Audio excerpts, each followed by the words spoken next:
I've been a teacher for over 7 years now. I've worked predominantly with students of an Islamic background. I've had contact with other students because I'm a sport coordinator and I have interaction with other schools of Islamic background and of students of different social and cultural backgrounds. So I integrate with all kinds of youth, great and small. Definitely, without a doubt. What I've realised over the last 7 years or so is that children or the youth, adolescents we call them, teenage years, they are going through a lot of changes in their life.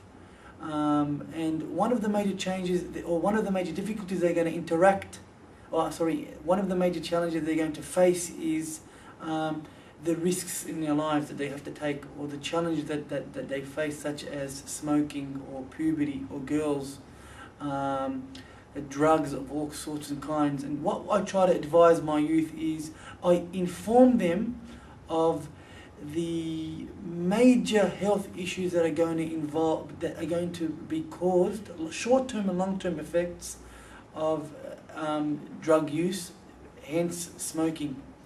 What we try to do is we try to let them know, or let them identify some of the influences, some of the important factors that may contribute to them engaging in such activities of smoking and so forth.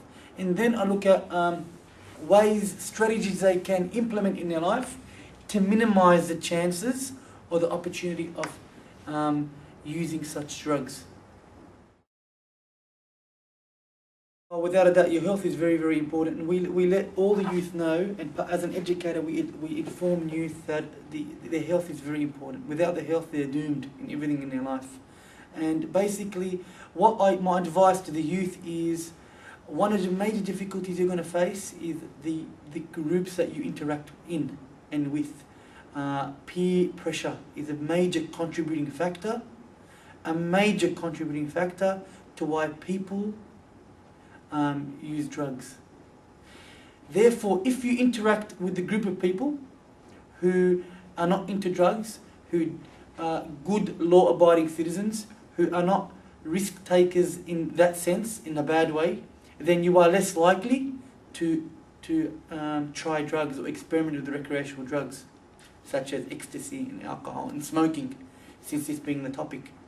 So find the group, find the people that will influence you to do good and to remind you to stay away from the bad. That is a major contributing factor. I look at two different schools. I look at school A, I zoom into a year 9 class boys, and I see 30 youth. In that school, the majority of that particular class smoke. Let's say 85, 90% of the class smoke. So the minority feel pressured. They have to feel that they have to conform, and therefore that minority is more likely eventually to smoke. Let's look at school B. You got the same year 9 boys at a different school, only 10% of the class smoke. Therefore, it is highly unlikely that the majority are going to turn to smoking. So therefore, if you interact in an environment that is good, people that are good, you are less likely to do bad and more likely to do good. That's my advice to everyone. Let them know the facts. Let them know all the consequences that occur, short-term and long-term. Let them know, bring it to their attention. Like I do with my youth, I talk about the short-term and long-term effects. I bring statistics out and I give them facts. If you smoke, you are likely, there's a higher chance of you developing lung cancer.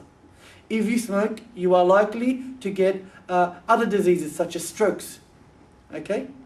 If you smoke, you are likely to get emphysema. Okay? So I let the children know that if you smoke or resort to smoking, you are more likely, although it's not 100%, you are more likely to get bad diseases in the future. So I let them know about the consequences for their health. I let them know how financially it can affect them as well. Of course, the youth, they're spending, I give them facts. I say, if you got $10 and you spend $10 a day on cigarettes, that's $70 a week. Then I do the calculation, and it works out to be $10,000 a year. And they look at me like a kangaroo just about to be run over by a truck, stunned or scared. Like, that's how much money? That $10,000 we can spend it on going on a trip at the end of the year as a reward for working hard at school, or investing in a car, or investing in education in the future, like university or tertiary education. So bring out the facts and let them know. And you as an individual, be firm. Be firm, be assertive, don't be aggressive. Be firm, let them know the facts. Do not let your personality be the dominating factor in you controlling your environment and the people around you. And if you influence people, that is great. Be firm. Do not be shaken by people who mock you or joke at you or put you in a corner. You have to be firm in this world. You have to be firm.